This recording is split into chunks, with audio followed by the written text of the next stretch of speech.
Right. Don't you think for a second I forgot I was supposed to prepare the stall? No, ma'am. But you know, the days are getting longer and it's harder to sleep at night and the streets are real crowded, which is all fair if you ask me. Aina's silent glare told him that she didn't believe a single word, but she didn't care enough to pry either.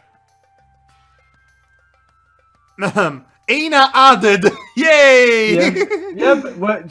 It's a part of our growing harem list. Hey now, quit giving me that look, missy, you got here late too. She pointed at the hair. It was dripping drops of green water. Oh. And how is it my fault that you were busy dyeing your hair? Perfect response. Leaving him with that perfectly valid question unanswered, she walked back to pick up a big bag she'd left a few steps away. She lifted it up with a single hand and then headed towards the stall, closely followed by other. It was about time that they began working.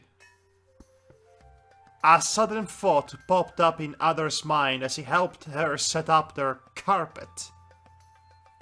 So, how come the patron ain't here? It's just gonna be the two of us today. Aina simply shrugged. If you're waiting for her to speak, I have bad news for you. She's mute. I already gathered that she is a mute character. Yes, in a visual novel, and she's the best character. Figure that one out. It's always the silent ones that people gravitate that's what they to. say before they kill people. Aina simply shrugged. I mean, she looks like she wants to kill Ada with that hammer. Oh, she looks like she wants to kill everyone constantly because everybody annoys her. Because her very existence is problematic for some people. Oh. You know, similarly to the gazelle from earlier. Or her father. Right. Her father is, a minefield, let me tell you. Let's see. You won't tell your pa I got here late, right, boss? Sucker punch. She punched his arm with such strength that she almost made him fall sideways. Ah, what did I... Oh, tail! Right, sorry, boss. You stupid ass JWs. No. This little reminder that has... woke culture is ruining humor! This little reminder that was a sensitive issue effectively killed the conversation. People from all over Harlem began congregating in the bazaar, turning the walled plaza into a sea of spice, trinkets, and deer. The currents of that sea were still difficult to understand for Ada, who often found himself pushed to the ground in the busiest hours. Today would be especially lively. It was the beginning of the Dawnson season, which I'm assuming it's autumn. I would assume that. And so the festive Echain had to make sure to bid a proper farewell to the rain clouds so that they'd be back again by the end of it. A pleasant change from Adder's usual day-to-day, working in Aina's forge under the continuous risk of suffering a heat stroke or third-degree burns. Or that's what he thought at first. Welcome, welcome! We got the best prices in town! Come and see what goods we offer, and whatnot. There was no reaction whatsoever to his incessant yelling. Oh, she just popped out of nowhere. Ain't out of nowhere! Other than Aina snickering at him for trying so hard, that is. Sure must be fun watching me break my back so your dad won't yell at us. Well, now you spoiled my fun. Thumbs up! Ina just gives the thumbs up. With a long sigh, Aina sat up and cast a tired glance over the carpet. She reached out and grabbed a small shiny dagger. Uh-oh. Please don't kill me! After checking its sharpness against her gloves, she began stabbing the air as possible customers approached the stall, attempting to showcase its intended use! You need to utilize these marketing skills in the slander slams! Oh gosh. Adder quickly put his hands over her shoulders, discreetly bringing her arms down.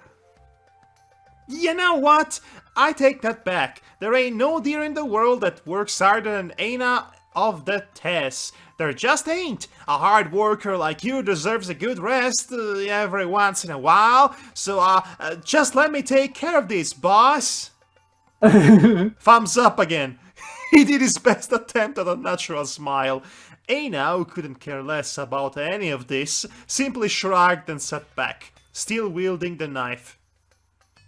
She let her hand fall on one of the stones that paved the bazaar, and effortlessly tore it from the ground, deciding that it would serve better as a sharpening tool. So she is ridiculously strong. So I can tell. You do you. Right then. The hours passed by slowly and painfully, for they were completely ignored by any passerby, well, actually avoided, rather than ignored. It was no surprise the merchant, Adder's Patreon, and his mute daughter were two of the most despised people in the city. In spite of the incredible variety of antiquities and smithery that the merchant had for sale, no one ever bought a single thing. And there were plenty of reasons for that. Even Adder had some serious doubts about working for an old Barhan man whose fur was redder than blood, and an albino smith that insisted on dyeing her hair green. The fact that they worked independently from Heirlooms Traders Guild probably had something to do with it too. Luckily, money is not a problem because the guy is filthy rich. So there goes that conflict. In any case, it was well after noon and they hadn't done anything but sit around the whole day. Sigh. Adder pressed his lips together and began drumming his fingers against the floor. Longer sigh. He looked askance at Aina, hoping his subtle call for attention had stirred her curiosity, but there was no answer. Because she couldn't answer you. Exactly. He'd have to be one to actually break the silence as usual. So, hey Aina, I bet you're still wondering just what in the world could make a hard-working buck like this one get here so late this morning. Yes. Aina stopped hitting the rock with the blade. She barely moved her eyes towards Ada. It's like, I don't care. Gulp. Well, buckle up, cause there's a whole story there. This gotta stay between you and I, but this morning I saw this. I ran through a wall. I saw a gazelle. So I mean, two of these sound just about right. I mean, running through the wall and the gazelle part. but what do we choose? There seems to be some sort of taboo, societal taboo, relegated to gazelles. It's a combination of xenophobia and mistrust over different cultures and misogyny. All that. Yes, all that. So, what do we do? I mean, we did run through a wall. Okay. I ran through a wall! Good thing I got a thick skull, right? I like to think that Ina basically, was waiting all that time for him to answer that. Others' attempt at starting some sort of one-way conversation fell short. Yet another awkward silence ensued. He feared in those long seconds of quietness that his words hadn't been heard, or worse yet, that they were but he was to be ignored for eternity, or, eternity. No, that couldn't be. It surely worried her too much. Of course you should be concerned. What kind of idiot runs straight into a wall and then brags about it?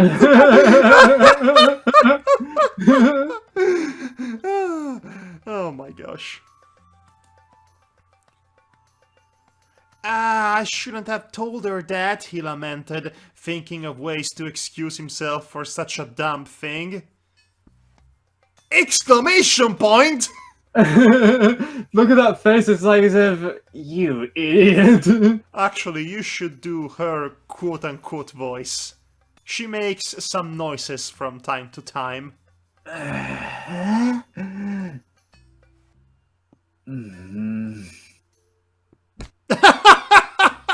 Don't run through walls! Ah, what was that for? Groan. What? You get mad when I worry about you and you get mad when you worry about me? That ain't fair, ma'am. I'm gonna get real mad at you the next time you punch a wall. Real mad. Punch a wall. Oh my gosh, she's Knuckles, the mauler of walls. Please don't punch any more walls. Someone's gotta fix them holes for ya. It's a chaos damn clusterfuck with you, isn't it? The best way to define Aina's smile at that precise moment would be terrifyingly mean. While her bad temper was known and feared among the other merchants, it was unusual for her to be so acidic, especially towards other. Our dear boy couldn't help but notice this change, and he wasn't going to keep it to himself, of course. You're acting real ugly, boss. Well, if you just point it out like that, you suck all the fun from it. The smile on her face vanished, replaced instead by a grimace. Oh, I feel bad now. Damn it! You ruined my afternoon! In response to this affirmation, Aina merely shifted her gaze back to the blade and resumed her task, pretending she hadn't heard him. But if Other was known for one thing, it was his incessant need to stick his nose in everyone's business. So? How do we handle this? What's wrong, I'm guessing, because... What's wrong, Aina? Aina! A wrinkle formed over her nose as she focused on keeping calm, but Other didn't get the message. Come on, don't just keep everything to yourself. You know, there ain't a single thing in the whole of Dachna. Ya can't tell me. Well, you said tell. Oops. No sooner had finished the sentence, Aina slammed the dagger she was sharpening against the ground, effectively sinking its tip in the ground. Right, I know there ain't a single thing you can tell me either. This was one of them metaphors Geoff loves. He says to the hushed mouth, ain't got nothing on an open heart? There is something very wrong about this entire sentence, and I love it. He was trying to say metaphorical, but he's just, Metaphors! Metaphors! New action team Metaphors on NBC. Metaphors starting Friday. Metaphors. Okay. Aina got up all of a sudden, her face red in anger. Other was preparing himself mentally for the beating that he expected would ensue. He looks like as if he was going to, laugh. But instead, she just plopped down on the ground, sitting with her back against his. Aw. Our dear Buck was puzzled, to say the least. I don't get women. But Aina didn't even make a sound. She just sat behind him, completely still and hidden from the public eye. Of course, the possibility of getting whacked in the head was now more real than ever, so Other didn't even attempt to guess why she'd ever do that. So, what was the patron thinking? Oh! And then there is this guy! Grub, I think. He is a tree man, apparently. Well, he probably didn't expect you two to play hide and seek in the stall. I love this guy. He is joviality incarnate. Other and Aina immediately jumped away from each other, doing their worst best attempt at looking half professional. A thunderous laugh resonated over the ruckus of the bazaar.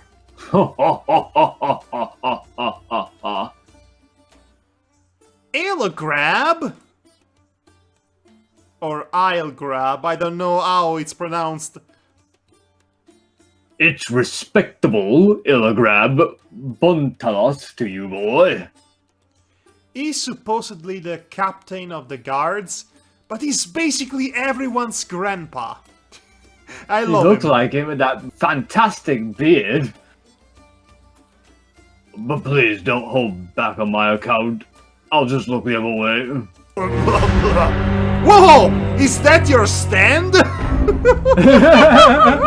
The merchant. Oh no, it's him.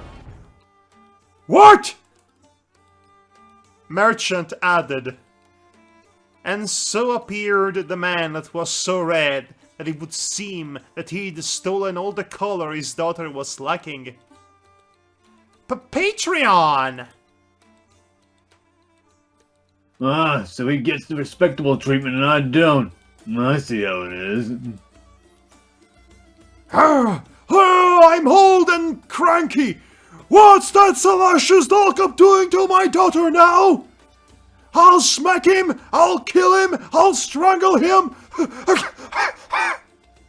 Whoa, that strike me the ties of their friendship. Ah, or is this a budding love? Budding love! I hate all forms of love, especially the budding ones. Hits him with a cane.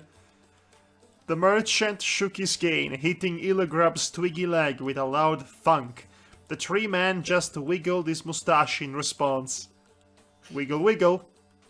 Whoa, hold up there, partner. Hold up. We weren't doing nothing, patron. That's the problem, you cumberground! You loiter suck! You... A coughing fit saved Ada from more old-timey insults, which she would barely comprehend. This guy. Get a load of this guy. It wouldn't surprise me if he was wearing that turban to hide something. Is as blind as a bat. Once he'd recovered, the merchant put his bearded face next to Other's, resting the tip of his cane on Other's chest. He opened his toothless mouth slowly, his breath reeking more like bleach than liquor. Ah. You haven't sold a single thing, have you? And he sits down. Now, it's hardly their fault, Red. I am sure this Yeltsin was just frolicking with my daughter as usual. Ah, snooping around as usual, I see. Snooping as usual, I see. She's old enough to frolic as she pleases. She hasn't even come of age yet. Of course she hasn't. There's no way for her to pass that right. Of course there is! She just needs to open her mouth and stop being an idiot! The only idiot here is the one talking, Patreon. Aina's just mute. I wish that rub off on you! You rapscallion! Then maybe you'd learn to keep your mouth shut when adults are talking! And apparently Aina is just river dancing in the background. But I did pass the coming of age right, sir. I got them adult horns and... Shut up! Ina's gone. Don't you have anything to say about this insolent child? Wait, where did she go? Aina! Oh, you let her get away! I will punch you! I will kill you! I will strangle you! I'll hit you with my cane! She walked away while you two are arguing.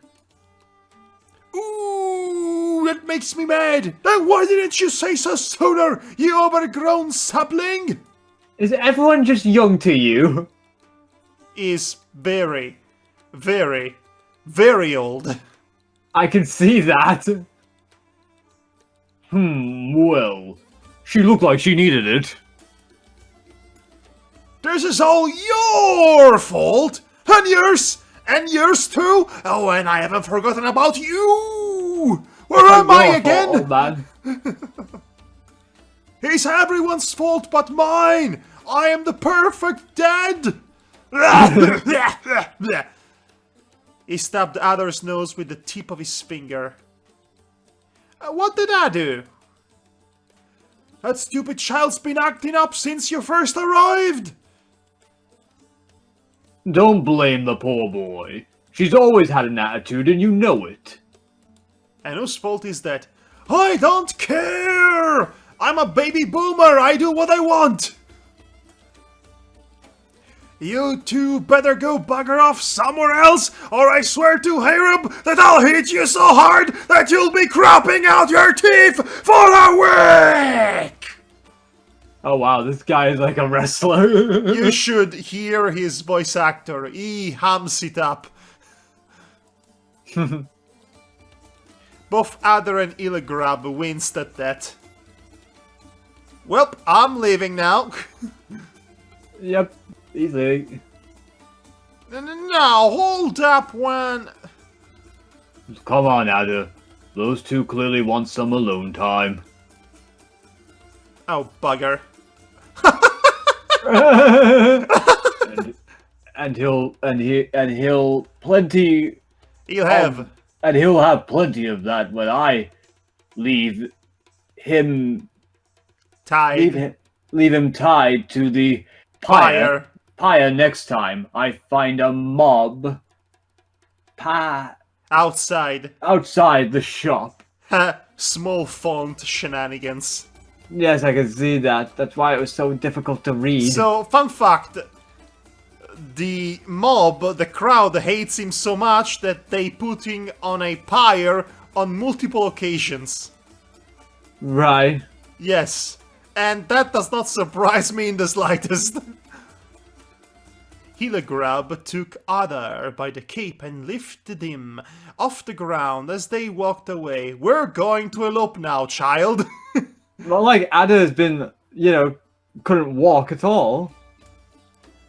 It didn't take Illigrab long to notice Adar's unusual reticence to speak.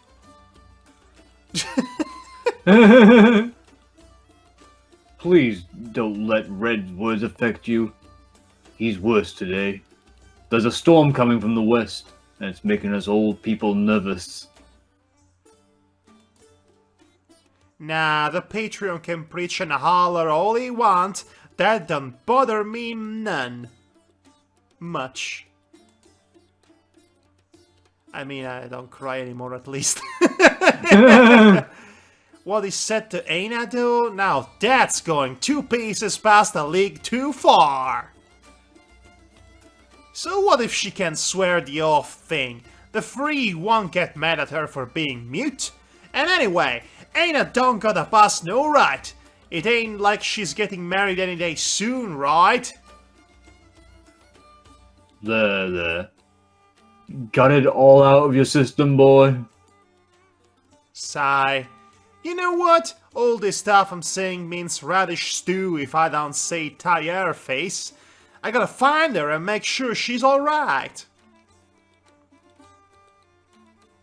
Ilegrab didn't reply to that last affirmation. He placed Adder carefully on the ground and patted his cape to straighten it. In that case, I have to go back to keeping watch on the fair. So this is where we say bye for today. I'll send someone to fetch you if I see her, okay? Jolly ho! Adder nodded resolutely. They waved goodbye to each other. Well, I'm going now. Do-do-do-do-do. For a second, the eye patch disappeared or was on the wrong side. Yeah, because basically he turned around. Come to think of it, they went to the trouble of actually making sure that the patch is on the right side when he turns or when he's looking on the other direction. Usually in visual novels, even more high-profile ones, they don't bother to consider the mirror image. No, they do not. These kind of situations.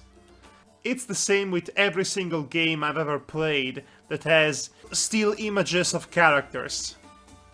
Yeah. And then the Buck just stood there wondering where to start looking when the bazaar was Alpha League from gate to gate. Assuming she was still in the bazaar at all. No, I gotta find her! I gotta find Aina before midnight, otherwise evil old man Mackenzie will own the orphanage. Finally, I thought that fluffy bastard was never leaving. Hello, Geoff. Geoff walked into the scene with a huge smile as the giant disappeared in the distance. Afternoon, Mr. Bard. He is the bard of the party, I see. Unfortunately, he rolled a 1 at every performance check. Ay, ay, ay, ay.